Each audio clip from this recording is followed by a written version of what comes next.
বাংলা সাহিত্য চর্চা কেন্দ্রের পক্ষ থেকে বাংলা সাহিত্যের সকল ছাত্রছাত্রীকে জানাই আন্তরিক অভিনন্দন। বাংলা সাহিত্য চর্চা কেন্দ্রের পক্ষ থেকে আজকের আলোচনার বিষয় কৃষ্ণদাস কবিরাজের শ্রী চৈতন্য চরিতামৃতম কাব্যের আদিখণ্ডের চতুর্থ পরিচ্ছদ। আদিখণ্ডের চতুর্থ পরিচ্ছেদে চৈতন্য অবতারের আবির্ভাবের মূল কারণ বর্ণিত হয়েছে। কলিযুগে প্রেম নাম প্রচার চৈতন্য আবির্ভাবের মুখ্য বা প্রধান কারণ নয়, তা ছিল বহিরঙ্গ কারণ। অন্তরঙ্গ কারণ অন্য, যেমন দ্বাপর যুগে শ্রীকৃষ্ণের আবির্ভাবের পেছনেও এই দ্বিবিধ কারণ বর্তমান ছিল। আমরা জানি কংসাদি অসুর বিনাশের জন্য শ্রীকৃষ্ণের আবির্ভাব, কিন্তু তা ছিল আনুষাঙ্গিক গৌণ কারণ, অর্থাৎ মুখ্য কারণ নয়। মুখ্য বা অন্তরঙ্গ কারণ ছিল স্বতন্ত্র।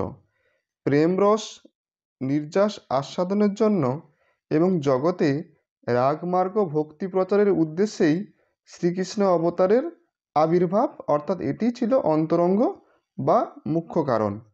ঐশ্বর্য জ্ঞানেতে সব জগৎ মিশ্রিত বলে এবং জগতে শুদ্ধ প্রেমবান ভক্তের অভাবের কারণে শ্রীকৃষ্ণ স্থির করেছিল মাতা পিতা সখা কান্তা নানান নিত্যপরিকর রূপ শুদ্ধ ভক্তগণ সঙ্গে নিয়ে তিনি জগতে আবির্ভূত হবেন এবং তাদের সঙ্গে অদ্ভুত লীলাবিলাস করে তাদের প্রেমরস নির্যাস আস্বাদন করবে।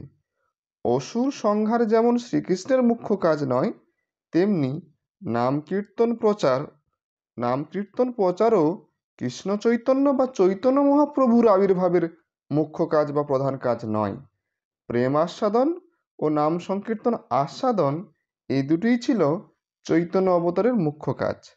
আমরা জানি দাস্য সখ্য বাৎসল্য মধুর ইত্যাদি ভাবে কৃষ্ণ ভক্তি প্রকাশ করা হয়ে থাকে। এর মধ্যে মধুর বা কান্তা ভাবই সর্বোৎকৃষ্ট। আর ব্রজধামে গোপীদের, বিশেষ করে রাধার মধ্যে এই ভাবের চরম সীমা প্রাপ্ত হয়েছে। বিচ্ছেদ বেদনা ও নিজের বাসনা শূন্য হয়ে শ্রীরাধার সর্বোত্তম প্রেমের দ্বারা শ্রীকৃষ্ণের মাধুর্য পূর্ণতম রূপে আস্বাদন করা যায় বলে সেই ভাব অঙ্গীকার করে শ্রীকৃষ্ণ গৌরাঙ্গ মহাপ্রভু বা চৈতন্য রূপে আবির্ভূত হয়ে নিজের বাসনা পূর্ণ করলেন। প্রেম ধর্ম ও নাম সংকীর্তন এই যুগধর্ম স্থাপনের জন্য তিনি আবির্ভূত হলেও এর পেছনে রয়েছে শ্রীকৃষ্ণের এই রাধা ভাব আস্বাদনের বাঞ্ছা। রাধাকৃষ্ণ স্বরূপত একাত্মা হয়েও পরস্পরের লীলাবিলাসের জন্য, রস আস্বাদনের জন্য দুই দেহ ধারণ করেছিল। কলিযুগে সেই দুই এক হয়ে শ্রীকৃষ্ণ চৈতন্য বিগ্রহরূপে প্রকাশিত হয়েছে। এখন প্রথমে শ্রীরাধা ও কৃষ্ণ যে একাত্মা সেটাই বলা যাক। অর্থাৎ শ্রীরাধা শ্রীকৃষ্ণ একাত্মা, অর্থাৎ এটা আসলে অচিন্ত্য ভেদাভেদ তত্ত্ব। হ্যাঁ, তারপরে আমরা গৌরাঙ্গের মহিমা অনুধাবন করব। শ্রীরাধিকা হলো ঘনীভূত কৃষ্ণপ্রেমের সার স্বরূপ ও শ্রীকৃষ্ণের লাওয়াদিনী নামক স্বরূপ শক্তি বা চিৎ শক্তি। এই স্বরূপ শক্তি লাওয়াদিনী শ্রীকৃষ্ণকে আনন্দ আস্বাদন করায় এবং ভক্তগণেরও আনন্দের পুষ্টি সাধন করে। সচ্চিদানন্দ পূর্ণ শ্রীকৃষ্ণের স্বরূপ হলো তিনি সমস্ত সত্তার, সমস্ত চৈতন্যের ও সমস্ত আনন্দের নিদান। শ্রীকৃষ্ণের স্বরূপ শক্তি বা চিৎ শক্তির তিনটে রূপ: সৎ, চিৎ, আনন্দ। এই তিনের সদ অংশে যে শক্তি তার নাম সন্ধিনী, চিদ অংশের শক্তির নাম হচ্ছে সম্বিত, আর আনন্দ অংশের শক্তির নাম হচ্ছে লাদিনী। সন্ধিনীর সার অংশ বা চরম পরিণতির নাম শুদ্ধ তত্ত্ব। ভগবানের সত্তা এই শুদ্ধ সত্ত্বেই অবস্থান করেন। শ্রীকৃষ্ণই যে স্বয়ং ভগবান, এই ভগবত্তা জ্ঞান হচ্ছে সম্বিত শক্তির প্রকাশ্য। সম্বিত শক্তির চরম অভিব্যক্তি হচ্ছে এই ভগবত্তা জ্ঞান। আর লাদিনীর সারভূত অবস্থার নাম হচ্ছে প্রেম। এই প্রেমের সর্বোচ্চ অভিব্যক্তির নাম হচ্ছে ভাব। আর ভাবের চরম হলো মহাভাব। আর এই মহাভাবই হলো শ্রীরাধার স্বরূপ, অর্থাৎ শ্রীরাধিকাই হলো এই মহাভাব স্বরূপিণী। এবং শ্রীকৃষ্ণ প্রেয়সীগণের মধ্যে তিনিই হলেন সর্বশ্রেষ্ঠ এবং সর্বগুণময়ী। তার চিত্রেন্দ্রিয় কায় কৃষ্ণ প্রেম ভাবিত এবং কৃষ্ণের লীলার সহায় এই শ্রীরাধাই হলো কৃষ্ণের নিজ স্বরূপের শক্তি।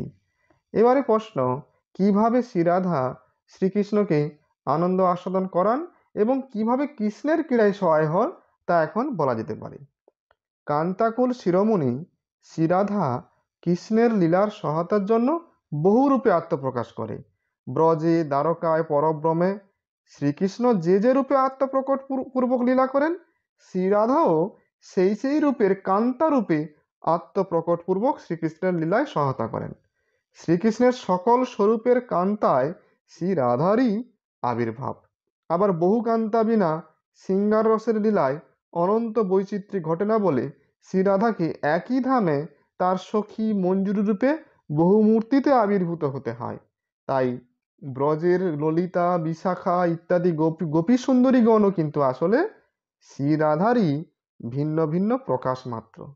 শ্রীকৃষ্ণের সকল কান্তা শক্তির মূল হচ্ছে শ্রীরাধাই।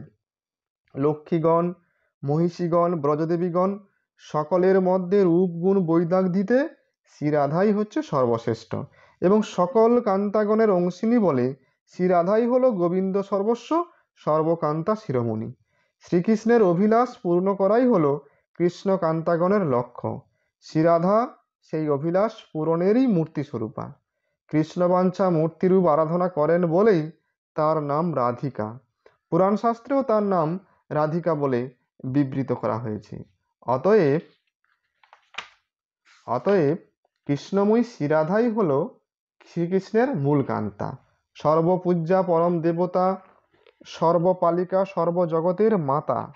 শ্রীরাধাই শ্রীকৃষ্ণের লাওয়াদিনী শক্তি, আর শ্রীকৃষ্ণ সেই শক্তির অধিপতি, শক্তিমান থেকে শক্তির পৃথক কোনো অস্তিত্ব থাকে না। পূর্ণ শক্তিমান শ্রীকৃষ্ণের শ্রীরাধাই হলো পূর্ণ শক্তি। মৃগনাভি থেকে যেমন মৃগনাভির গন্ধকে, আগুনের দাগ থেকে যেমন তার জ্বালাকে পৃথক করা যায় না, রাধা ও কৃষ্ণ সেইরূপ সর্বদা অভিন্ন, স্বরূপত এক। পূর্ণ শক্তিমান শ্রীকৃষ্ণ পূর্ণ শক্তি শ্রীরাধার ভাব ও কান্তি অঙ্গীকার করে জগতের জীবকে প্রেম ভক্তি শিক্ষা দেবার জন্য শ্রীকৃষ্ণ চৈতন্য রূপে আবির্ভূত হয়েছে।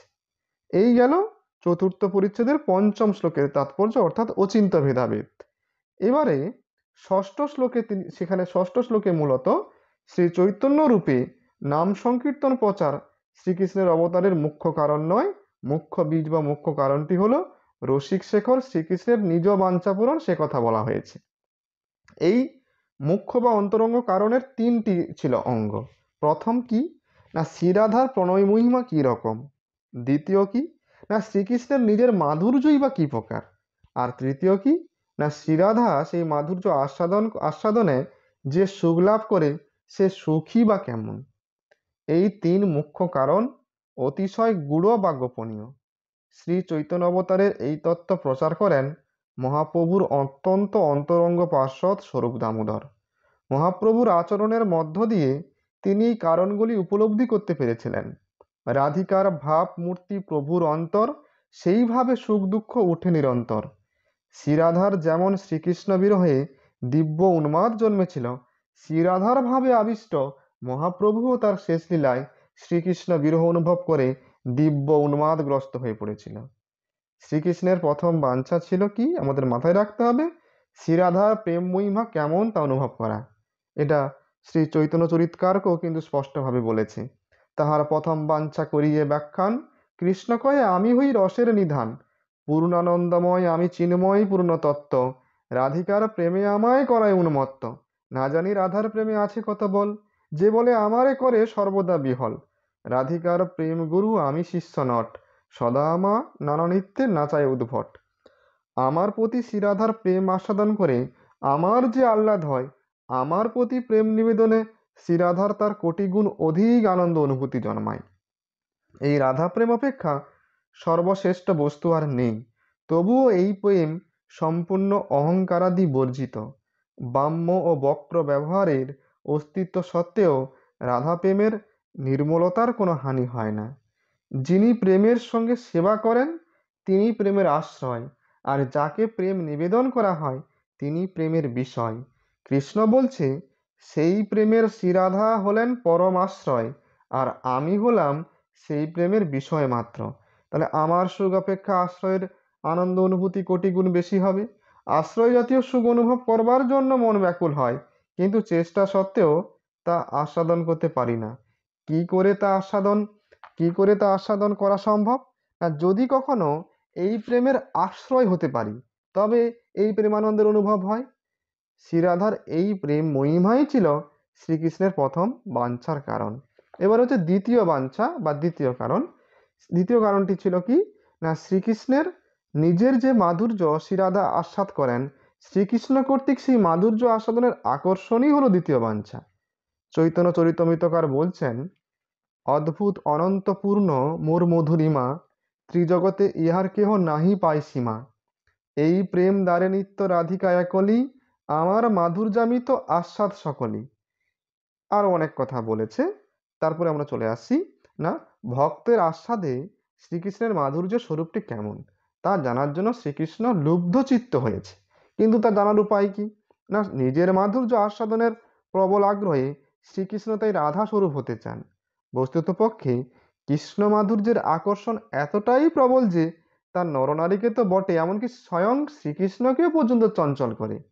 এ মাধুর্যামৃত পান সদা যেই করে, তৃষ্ণা শান্তি নহে তৃষ্ণা বাড়ে নিরন্তরে। শ্রীকৃষ্ণের এই মাধুর্য যেমন অপূর্ব, তার বল বা শক্তি তেমনই অসামান্য। এই মাধুর্য কথা শ্রবণ করলে মন তা আস্বাদনের জন্য সর্বদাই চঞ্চল হয়। শ্রীকৃষ্ণ নিজেই তার নিজের মাধুর্য আস্বাদনের জন্য চঞ্চল হয়ে পড়েন। তার অবতারের দ্বিতীয় কারণ ছিল এই স্বমাধুর্য বা নিজের মাধুর্য আস্বাদনের বাসনা। এইবারে তার অবতারের তৃতীয় হেতু বা কারণটি বিবৃত করা যেতে পারে। এই তৃতীয় কারণটি অত্যন্ত গূঢ়। মহাপ্রভুর এই তত্ত্বটি একান্তভাবে স্বরূপ দামোদর জেনেছিল, পরে তার কাছ থেকে অনেকে জেনেছেন। সেটা হচ্ছে যে গোপীগণের যে প্রেম, তা বিশুদ্ধ নির্মল প্রেম, কভু নহে কাম। লোহা আর সোনা যেমন এক নয়, তেমনি কাম আর প্রেমও কিন্তু দুটো আলাদা বস্তু। আত্মসুখ সম্ভোগ হলো কামের প্রকৃতি, আর প্রেমের প্রাবল্য কৃষ্ণ সুখ প্রভৃতিতে।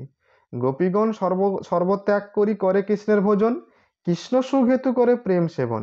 এই হলো দৃঢ় অনুরাগ। এই দৃঢ় অনুরাগ আত্মসুখবোধহীন, নির্মল, স্বচ্ছ, মালিন্য মুক্ত। কাম হলো অন্ধকার, আর প্রেম হলো আলো। গোপীগণের প্রণয়ে কামগন্ধে লেশমাত্র নেই। তাদের শরীর মনের যা কিছু প্রয়াস ইচ্ছা, সবই হচ্ছে কৃষ্ণের সুখের জন্য। আত্মসুখ দুঃখের ভাবনা সেখানে সম্পূর্ণ অনুপস্থিত। তবে গোপীগণ যে নিজেদের রমণীয় করে তোলেন, যে সৌন্দর্যময়ী করে তোলেন, তা কিন্তু আত্মসুখ বাসনাবশত নয়, তা একান্তভাবে শ্রীকৃষ্ণের সুখ সম্ভোগের নিমিত্ত। আত্মসুখ বাঞ্ছা নেই, অথচ শ্রীকৃষ্ণ দর্শন মাত্রেই সুখ হয় কোটি গুণ। গোপীগণকে দর্শন করে শ্রীকৃষ্ণের যে আনন্দ হয়, শ্রীকৃষ্ণকে দর্শন করে গোপীদের তার চেয়ে কোটি গুণ বেশি আনন্দ অনুভূতি জন্মায়। কিন্তু গোপীদের সুখ শেষ পর্যন্ত কৃষ্ণ সুখেই পর্যবসিত হয়। তাদের নিজেদের সুখের কোনো স্বতন্ত্র পরিণতি নেই। আমার দর্শনে কৃষ্ণ পাইল এত সুখ, এই সুখে গোপীগণের যত কিছু প্রফুল্লতা। গোপীদের সকল সুখেরই নিমিত্ত শ্রীকৃষ্ণের সুখবৃদ্ধি, গোপীদের নিজস্ব সুখবাসনা তৃপ্তির নিমিত্ত নয়। এই প্রেম একান্তভাবেই কামগন্ধহীন স্বাভাবিক গোপী প্রেম, নির্মল, উজ্জ্বল, শুদ্ধ, যেন দগ্ধ হেম। সমগ্র ভক্তমণ্ডলীর মধ্যে গোপীগণ সর্বশ্রেষ্ঠ। আবার গোপীগণের মধ্যে রূপে, গুণে, সৌভাগ্যে, প্রেমে শ্রীরাধাই সবার সেরা। রাধার সঙ্গে ক্রীড়াতেই শ্রীকৃষ্ণের রসবৃদ্ধির কারণ ঘটে। অন্য সব গোপীগণ রসোপকরণ বা রসবৃদ্ধির সহায়কারিণী। বস্তুতপক্ষে শ্রীরাধাই রসবৃদ্ধির মূল উৎস। এই রাধার ভাব অঙ্গীকার করে কৃষ্ণের নিজ বাঞ্ছা পূরণ করার নিমিত্তে চৈতন্যরূপের আবির্ভাব, এটি ছিল তৃতীয় কারণ। যদি ভিডিওটি ভালো লেগে থাকে, অবশ্যই আপনারা আমাদের পাশে থাকবেন এবং আমাদের চ্যানেলটি সাবস্ক্রাইব করে রাখবেন।